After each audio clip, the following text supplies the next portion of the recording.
Assalamualaikum warahmatullahi wabarakatuh. Halo teman-teman semua, saya Fatimah Nur Rahma. Pada video kali ini saya akan menjelaskan tentang kaidah Ras Usmani beserta contohnya, sejarah titik dan harokat, sejarah standarisasi bahasa Indonesia, dan juga macam-macam hot. Yang mana video ini dibuat bertujuan untuk menyelesaikan tugas ujian akhir semester pada mata kuliah pencetakan dan penafsiran Al-Quran yang diampu oleh Ibu Lilik Umi Kalsum.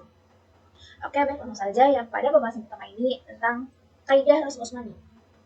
Para ulama mutakhir ini menetapkan bahwasannya kaidah Rasul Usmani ini terdiri dari 6 pokok.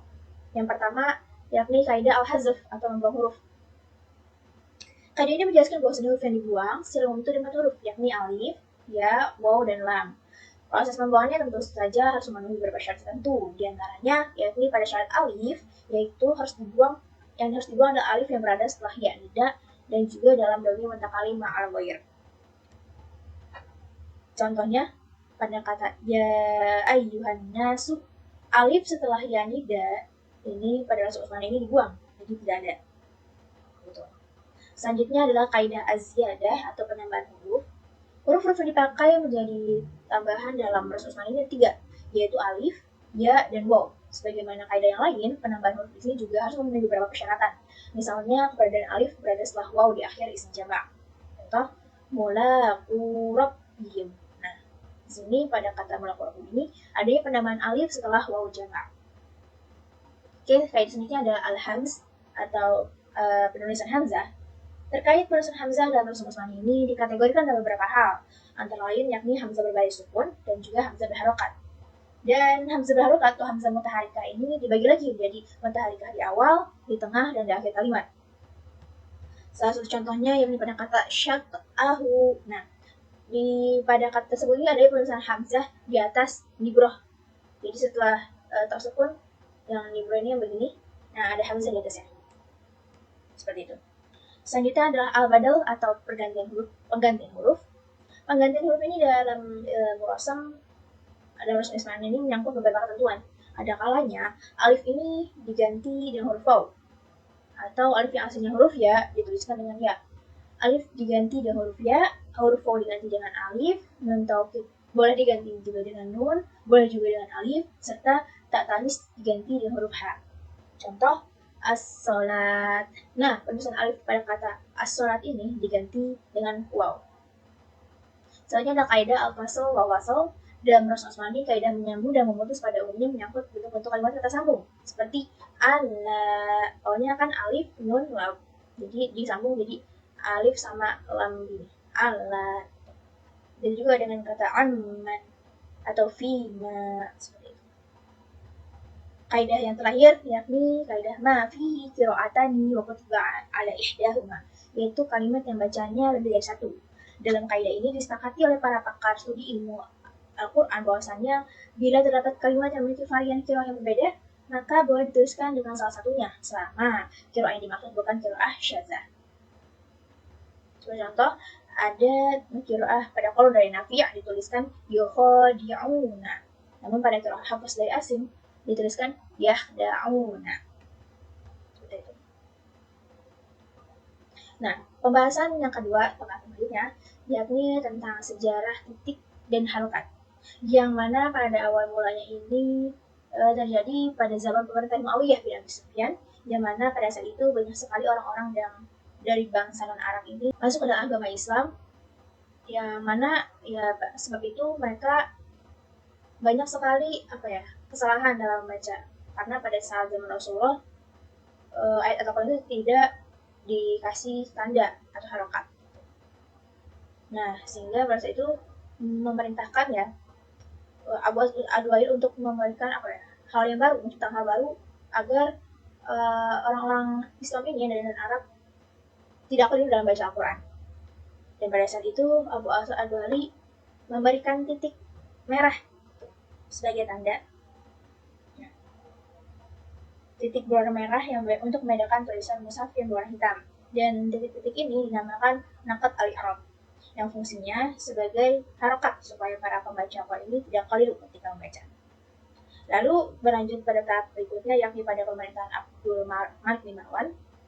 dimana semakin banyak lagi gitu dari negara-negara lain yang bukan bangsa Arab masuk ke dalam Islam, yang mana semakin banyak gitu ya, karena ya banyak bangsa-bangsa yang berbeda gitu, semakin banyak. Maka pada saat itu Al-Hajjaj bin Yusuf As-Saqafi melantik dua orang ulama yang ahli dalam bahasa dari Muqarrab dan ilmu qiraat, yaitu Nasir bin Asim dan Yahya bin Ya'man. Nah, pada tahap ini dilakukan lagi pembaharuan pada perkembangan titik dan baris dalam mushaf.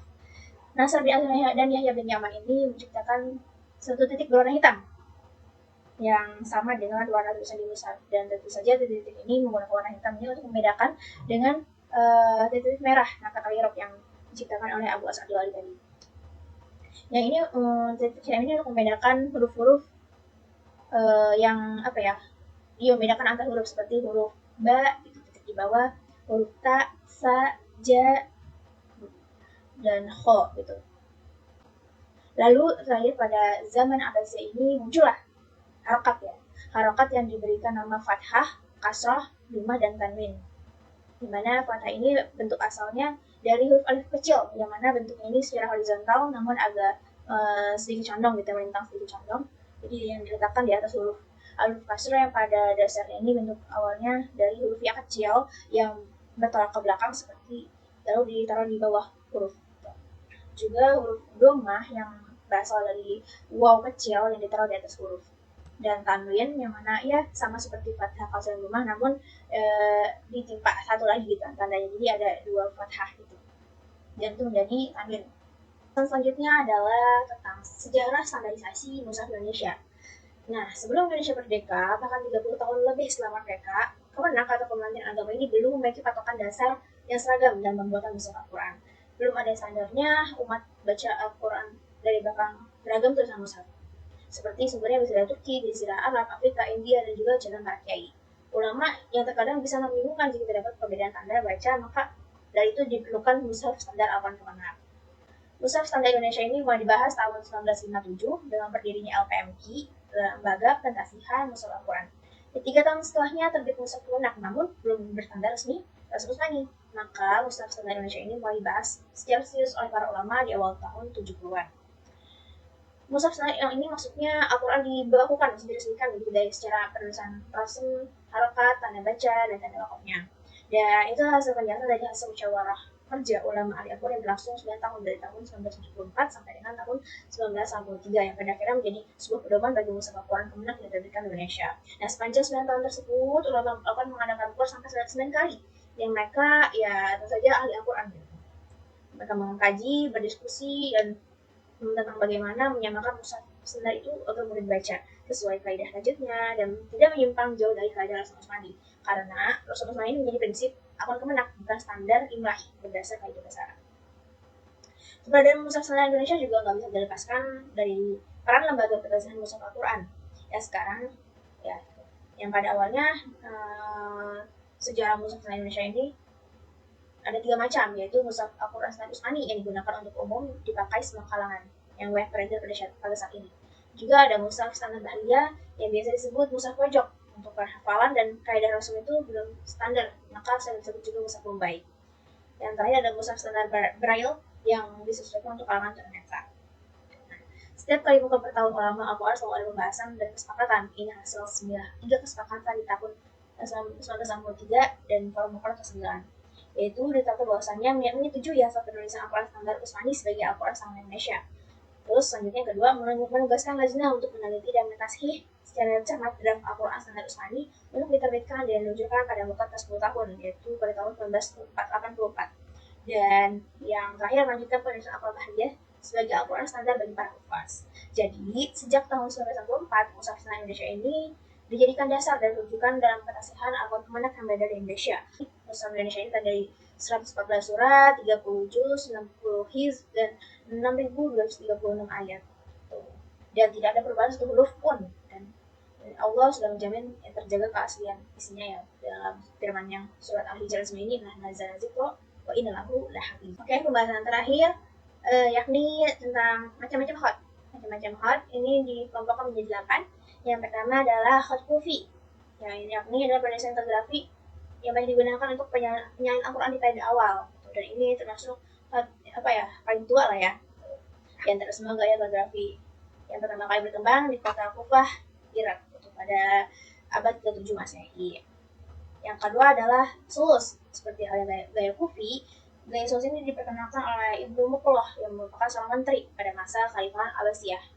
Selanjutnya adalah khot naskhi. Khot naskhi ini yang paling sering dipakai umat Islam, baik menurut naskah keagamaan maupun tulisan sehari-hari. Gaya naskhi ini termasuk gaya penulisan kaligrafi tertua juga yang dirumuskan oleh Ibnu Muqloh juga pada abad ke-10.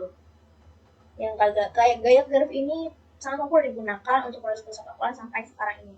Karena kata huruf yang sederhana, nyaris tanpa hiasan sehingga mudah ditulis dan dibaca. Selanjutnya ada khot rikah. Khot rikah ini hasil pengembangan dari kaligrafi gaya naskhi dan sulus.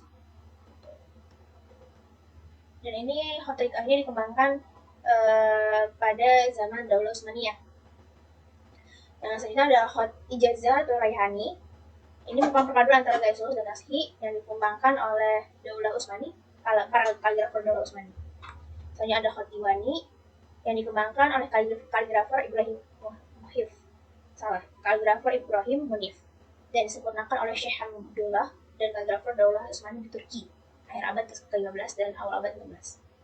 Selanjutnya ada yang ketujuh adalah khot diwani jali, yaitu perkembangan dari khot diwani diperkenalkan oleh Hafiz Usman, seorang kaligrafer terkemuka Daulah Utsmani di Turki. Dan yang terakhir ada khot Farisi. Seperti sama kayak namanya, kaligrafi gaya Farisi ini dikembangkan oleh orang Persia dan menjadi huruf resmi bangsa ini sejak masa dinasti Safawi sampai sekarang. Dari pembahasan yang telah saya sampaikan, saya mengambil referensi dari yang pertama dari jurnal yang berjudul Mengenal Rasul Utsmani, Sejarah, Kaidah dan Hukum Penulisan Al-Quran dengan Rasul Utsmani yang ditulis oleh Zainal Arifin. Yang selanjutnya saya juga mengambil referensi dari jurnal yang berjudul Sejarah Al-Quran, Tata Perkembangan Pembaharuan Tanda-Tanda Titik Gambar dalam Mushaf yang ditulis oleh Muhammad Ridho bin Muhammad, Muhammad Faris bin Adi, dan Nurul Khalijah binti Muhammad. Yang selanjutnya juga saya mengambil referensi dari website Quran Cordoba yang berjudul Sejarah Mushaf Standar Al-Quran Kemenang yang ditulis oleh Heri Mahbub. Baik, cukup sekian penyampaian dan pembahasan di video kali ini. Terima kasih. Wassalamualaikum warahmatullahi wabarakatuh.